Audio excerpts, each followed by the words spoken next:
Pahamilah teman-teman semua, dalam ta'aruf ini ada beberapa rambu-rambu yang harus kita patuhi agar ta'aruf itu tidak membuat kita jatuh kepada lubang yang salah. Kita hendak menuju kepada pernikahan yang suci, cara-cara yang ditempuh juga haruslah cara-cara yang suci. Beberapa tadi saya lanjutkan kembali pertanyaan-pertanyaan yang penting mungkin untuk teman-teman tanyakan dalam proses ta'aruf adalah tanyakan tentang visi misi dia dalam menikah. Itu sangat penting teman-teman sekalian. Kemudian yang kedua, teman-teman harus tanya kepada orang tersebut, bagaimana kesiapan kamu dalam menikah? Bagaimana kesiapan kamu mengenai finansial mungkin untuk yang laki-laki? Bagaimana kesiapan kamu secara ruhiyah, persiapan kamu yang lain-lainnya secara keilmuan?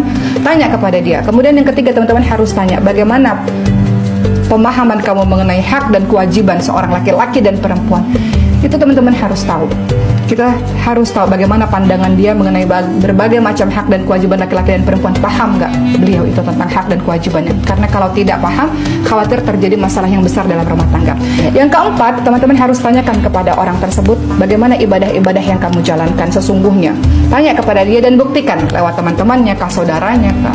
Kemudian yang kelima, tanyakan kepada dia bagaimana ketika dia dalam keadaan emosi.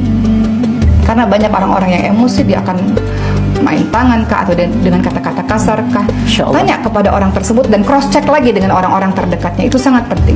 Kemudian yang keenam, teman-teman harus tanya kepada dia juga bagaimana cara dia mengatur dirinya dan mengatur keuangannya. Banyak sekali rumah tangga yang pecah, yang hancur hanya karena masalah keuangan. Bagaimana konsep keuangan dalam dirinya? Bagaimana contohnya adalah kalau misalnya laki-laki punya harta, bagaimana perempuan punya harta, bagaimana pandangan kamu mengenai laki-laki yang wajib menafkahi istrinya lahir batin? Harus ditanya hal tersebut. Kemudian teman-teman juga harus tanya, kenapa kamu memutuskan untuk ta'aruf? Ada apa dengan ta'aruf sesungguhnya? Untuk mengetahui seberapa tahu dia tentang ta'aruf dan seberapa dia paham dalam rambu-rambu ketika dia menjalani ta'aruf. Artinya kalau dia patuh dengan ta'aruf, apalagi nanti ketika dia menikah. Berikutnya teman-teman harus tanya bagaimana hubungan yang dia jalani bersama dengan keluarganya. Bagaimana hubungannya dia dengan ibunya, dengan ayahnya, dengan adik-adiknya. Yang insya Allah kalau hubungan itu baik, kita berharap agar kebaikan itu pun terjadi dalam keluarga kita, insya Allah.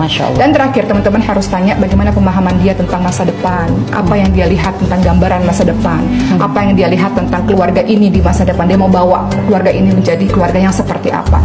Itu beberapa pertanyaan-pertanyaan penting yang saya rasa harus ditanyakan kepada calon kita, insya Allah. Dan teman-teman yakin saja insya Allah kalau kita sudah menjalani prosesnya dengan sungguh-sungguh, istikharah, jangan lupa.